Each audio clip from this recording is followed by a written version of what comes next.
On this episode, I'm going to focus primarily on how the founders and old revolutionaries viewed getting from here, that is, living under the largest government, the largest empire in history, which they also had to deal with, to where we want to go, that is, a real land of the free, where liberty is the primary object. I think the big takeaway that we have to get right off the bat is that there is no silver bullet, which is the title of this episode. There's no silver bullet. It's not going to be quick. It's not going to be easy. We have to be realistic with what we're facing. So I've got tons of great insight and advice and wisdom from people like James Otis Jr., Thomas Jefferson, St. George Tucker, Samuel Adams. And if you stick around till the end, you'll get even a little bonus one from one of my favorite modern thinkers, the late, great Murray Rothbard. But first of all, before getting to that, a quick hello and a huge thank you. Thank you so much for being here. Whether this is your first episode or you've been here for every single one since day one, I can't thank you enough. And while we allow people another minute or so to get notifications to join us on the mainstream platforms, we live stream, of course, on YouTube and Facebook and Twitch and Twitter and LinkedIn. They often take a little while to get these notifications out, so we want to give people a minute or two to do that. We also live stream over at Odyssey.com. That's my favorite, and also Rumble.com. Hopefully the stream quality over on those platforms are working well. But anyways, hi to Joseph Bonamolo. I appreciate you being here in NorCal. Haji in Southeast Michigan. There's Dixie Strong in Bama. Clay Kent, Brando SNS. Also in Northern California, Tyler B., good to see you. Isaac Freedom in Texas, Alt Reality, Lex Taylor, Murray Ray, Sharon Patriot. See, Lex is saying there is a silver bullet, totally counter to what the founders and old revolutions in this entire episode is going to be. And I think a lot of people fall into this trap. They just need to get one thing done and everything's going to be fixed. But they are not understanding the reality of what we face. And that's, well, what we're talking about here. Leslie G. in Southwest Missouri. Liberty Revolutionary, good to see you, buddy. In Missouri as well. M. Gabriel, white-bearded. GNU, howdy back. I appreciate you guys being here. I know I've skipped over a few people, but let's get right to this. We've got a lot of work to do here if we want to advance liberty. And again, it's not going to be easy. But first, I think in order to understand how you get from despotism, the largest government in history, to liberty, the land of the free, we also have to understand how the founders and old revolutionaries, we have to understand their views on going the other direction as well. And I should mention, first of all, that if you want to follow along with all the original source documents, I've got a couple of other episodes and articles and stuff for you to check out that I'll be mentioning in this show. Maybe not articles, but definitely a couple of episodes and a ton of quotes and source documents.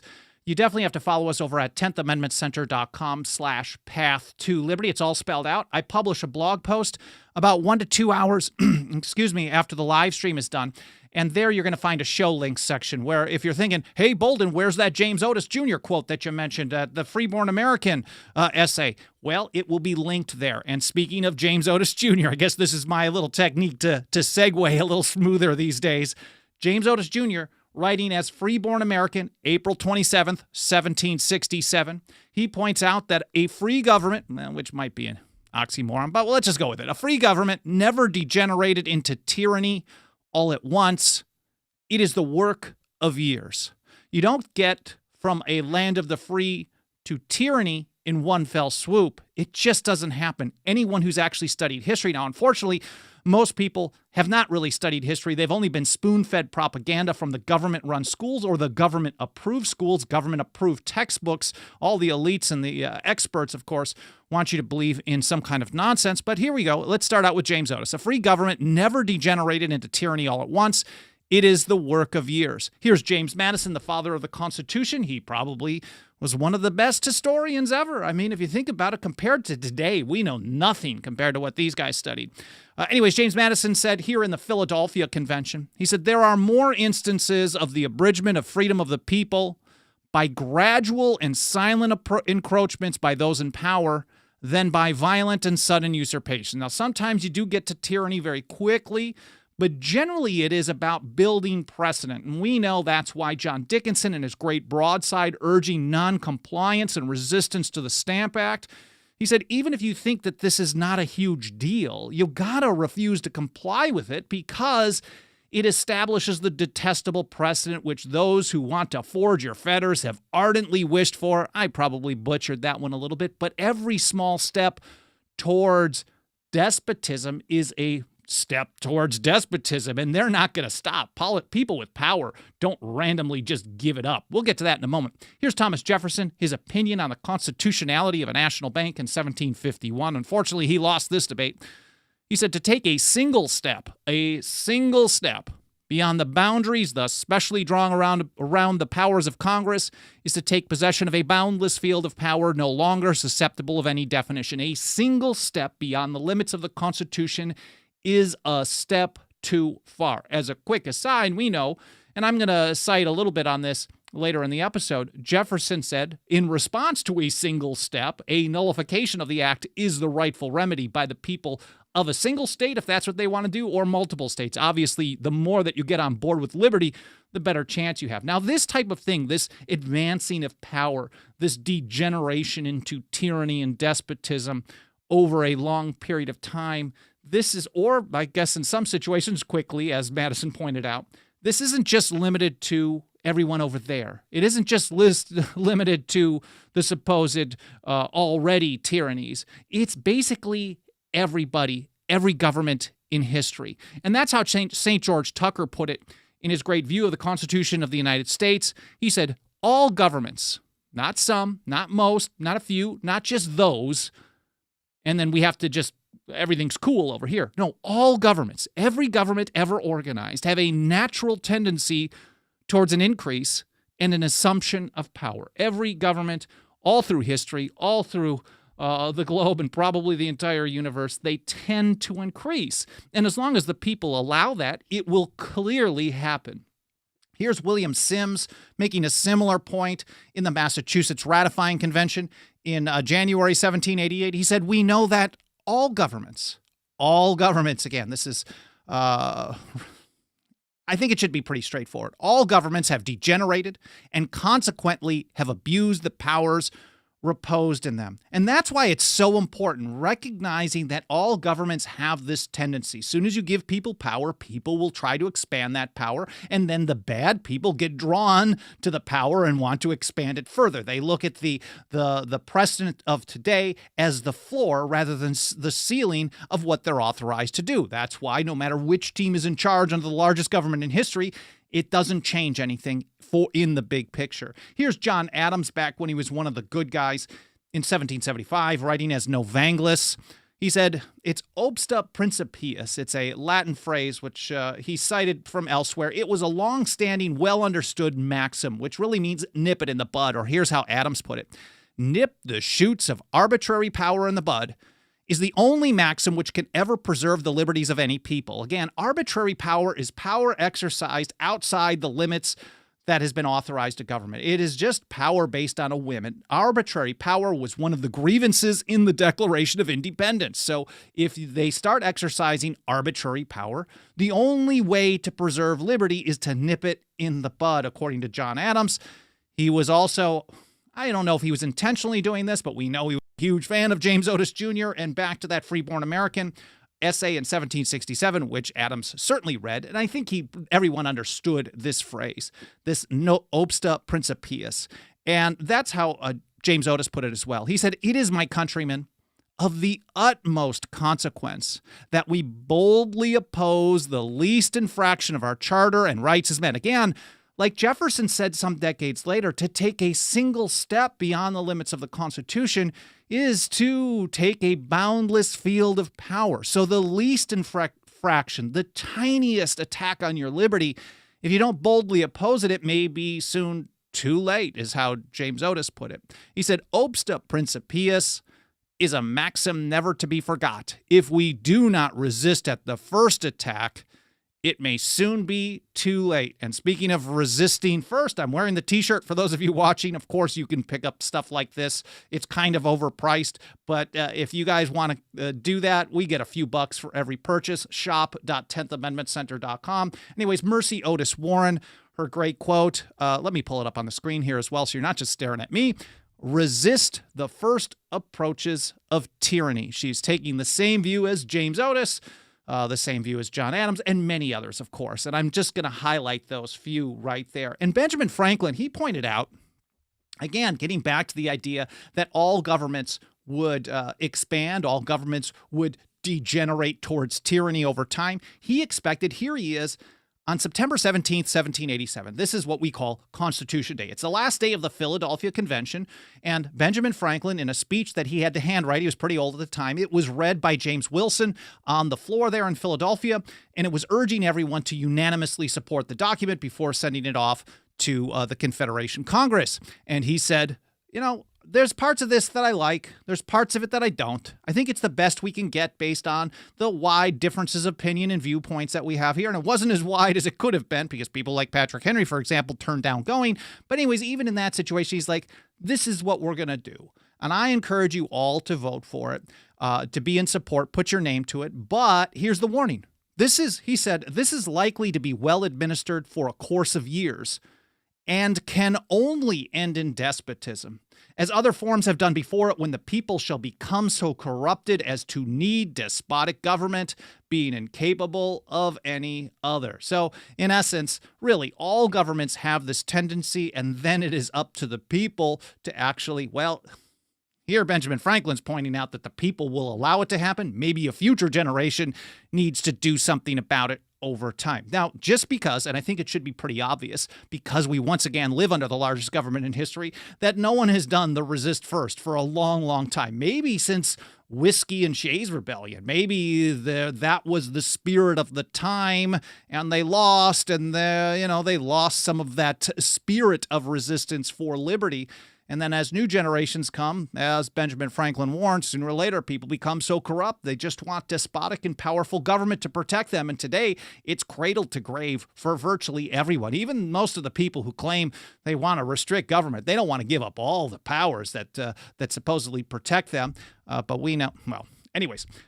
St. George Tucker pointed out again in that same view of the Constitution of the United States, just because the people have failed to do the job of resisting first, of keeping the government in check, or as John Dickinson put it in his fourth Fabius letter in support of the Constitution, that when there is a bad administration, the question has to be presented to the supreme sovereignty of the people. He told us, just like so many others did, that it was their duty to watch, the people's duty to watch, and their right to take care that the Constitution be preserved, or as he put it in the old Roman phrase, that the Republic receive no damage. So ultimately, it's up to the people to protect and preserve their own Constitution and their own liberty, whether the government wants them to or not. But we, the people, have failed miserably for generations, yours truly included. We've all done a terrible job of this. Now, that doesn't mean that just you and I together can fix this mess, because we are facing a monster state unlike any other in history. So we have to be realistic about what we're doing here, but that doesn't mean it's game over. And Tucker actually pointed this out as well. He said the acquiescence of the people of a state under any usurped authority for any length of time can never deprive them of the right of resuming the sovereign power into their own hands whenever they think fit or are able to do so, since that right is perfectly unalienable or unalienable. So he's making a clear point in 1803, the first extended systematic overview of the Constitution. Jefferson thought it was so important. I believe he got copies of it, or maybe he's talking about, maybe I'm thinking of Merciodus Warren's great book, but he got copies of it for the cabinet. And this was the most important legal overview of the Constitution at that period.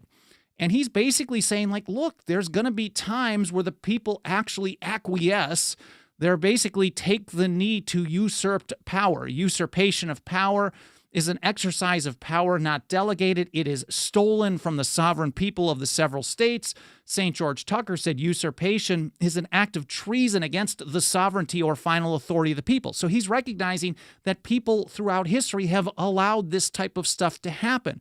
But just because they've done it, whether it's because they actually encourage the government that you have today, which I think in many situations that's what we have right now, just because they've encouraged it, begged for it, asked for it, or been afraid to do anything about it, or not even aware of how to deal with it because, of course, the government-run propaganda centers, that doesn't mean that it's game over. And I got to keep repeating that.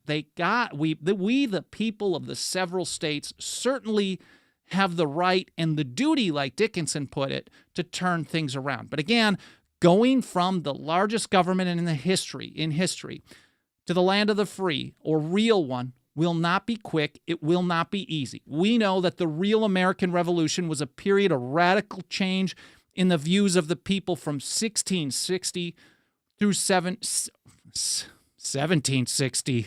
Wow, I'm struggling with some of these dates. 1760 through 1775.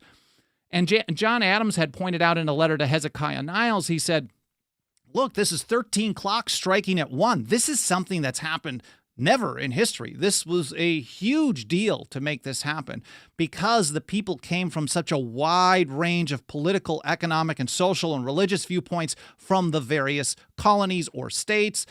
And we certainly have that disparity again today. So here's Charles Carroll of Carrollton pointing out in a 1773 letter. He said, not a single instance can be selected from our history of a law favorable to liberty obtained from government, but by the unanimous, steady, and spirited conduct of the people. And he's talking about just a single law favorable to liberty. Just one single one takes unanimous, steady, and spirited conduct of the people. And if we're talking about getting rid of one government program, Department of Education, the DEA, the ATF, any of these things, this is going to take an insane amount of dedication, historic amount of dedication and perseverance from the people. Here's Thomas Jefferson writing in April of 1790 to Lafayette.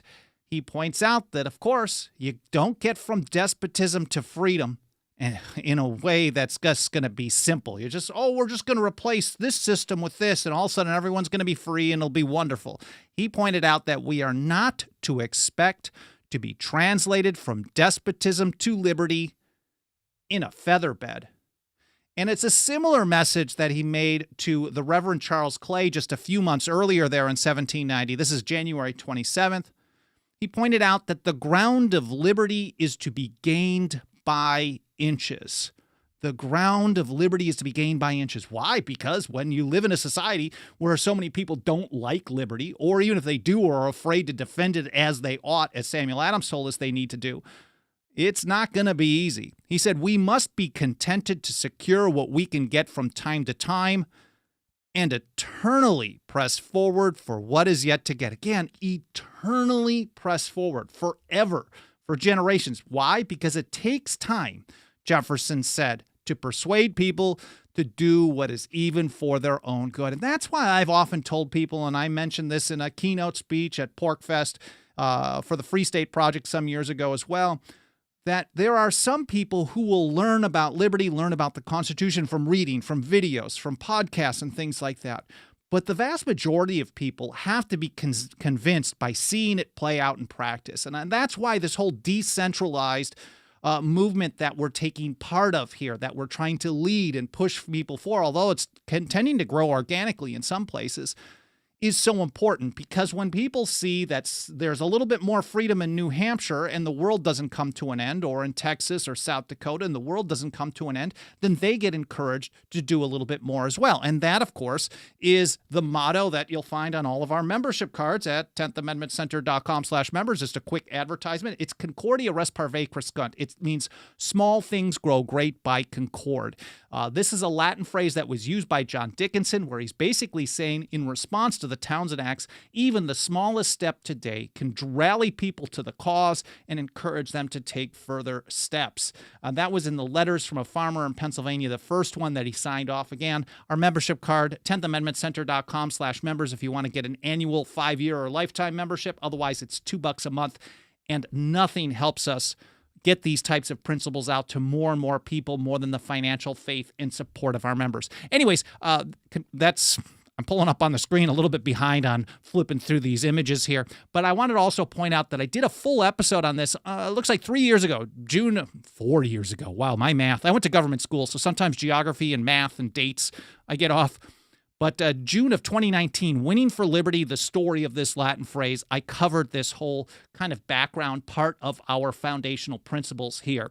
We also cover what we're doing to take these small steps towards liberty in our annual State of the Nullification Movement report. And here from Mike Meharry, he writes, to be blunt, again, following up on Jefferson's view that the ground of liberty is to be gained by inches. This is a 230-page report where we talk about the strategy that we're implementing from the founders and old revolutionaries based on these essential principles and the Constitution and the American Revolution, and putting them into practice today following James Madison's advice of refusing to cooperate with officers of the Union. And Meharry cites Jefferson here, like, look, we got to take these small steps, show people that liberty is great, that decentralization is the way to advance it. But we're not going to get it all done in one fell swoop. He said step by step, inch by inch, brick by brick. That's how we build a strong foundation for the Constitution and liberty. Anyone promising a silver bullet is lying to you, or they're just ignorant of how things play out. But even when we get small victories, we have to also follow the wisdom and advice of the father of the American Revolution, Samuel Adams, who pointed out in this great essay, writing as Candidus in the Boston Gazette, October 14th, 1771, he said, instead of sitting down satisfied with the efforts we have already made, which is the wish of our enemies, the necessity of the times more than ever calls for our utmost circumspection, deliberation, fortitude, and perseverance. So every small step towards liberty is a victory for liberty. But soon as you stop the pressure, as Jefferson pointed out, let's see if I can pull this up on the screen here again. He said, we have to eternally press forward for what is yet to get. Because in his time, of course, you weren't in a land of the free. You just have to keep pushing. This was a step towards that. The revolution was a step towards that. Jefferson wanted to see it go much further, and so did many others. Unfortunately, it only got so far, and like Franklin warned, the people actually went towards despotism, and that's been building for generations. But we have to eternally press forward, because as soon as you let up, that is what your enemies are looking for. And that's how Samuel Adams put it, and that was a great warning in 1771. Now, here's Jefferson writing to James Madison, November 17th, 1798. The date is significant, at least in our strategy here, because this is the date after the governor of Kentucky signed the Kentucky resolutions of that year, which were primarily authored by Thomas Jefferson. Well, they were authored by him, changed a little bit in the process, but you see the foundational principles for resistance and nullification in those Kentucky resolutions in response to the Hated Alien and Sedition Acts. But here, Jefferson is putting this same type of strategy out there, the same type of strategy that he did to the Reverend Charles Clay 8 years earlier, almost 9 years, in 1790. He said, I enclose you a copy of the draft of the Kentucky Resolves. I think we should distinctly affirm all the important principles they contain so as to hold to that ground in the future and leave the matter in such a train as that we may not be committed absolutely to push the matter to extremities, and yet may be free to push as far as events will render prudent. Of course, Jefferson, brilliant strategist, recognized that it has to be a 1-2 punch. You don't lower your standards just to get small steps for liberty. You still have the same standards, your same end goal. You make it clear what those are, but you accept steps towards that. Now, that means sometimes people will not be on board because they aren't on board with affirming all the important principles that you're in support of.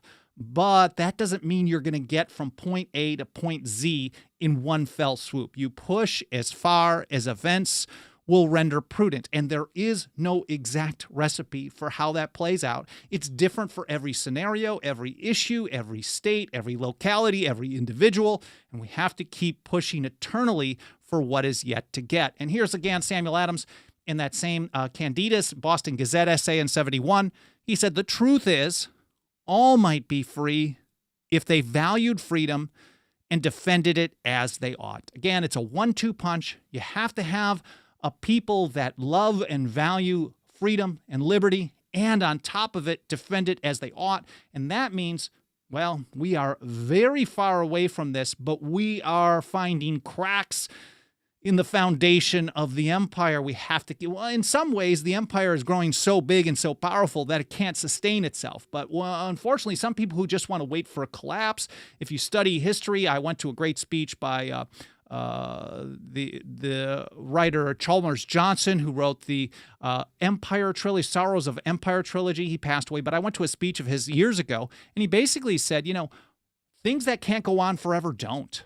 And we should know this. And if we study history, we understand that things will not stay the same forever. But unfortunately, as a student of history, he recognized and warned us, look, those of you who just want to wait it out for this all to come crashing down, you have to recognize that in most situations, you don't have a great revolution in support of liberty. What John Adams was talking about, and he wasn't mentioning Adams there, but Adams was saying this is just so unusual in history to have these 13 clocks striking as one, both in principle and in strategy and approach. That just doesn't happen very often. In most situations, as Chalmers pointed out, you have like a Mao, a worse dictatorship. So it is essential.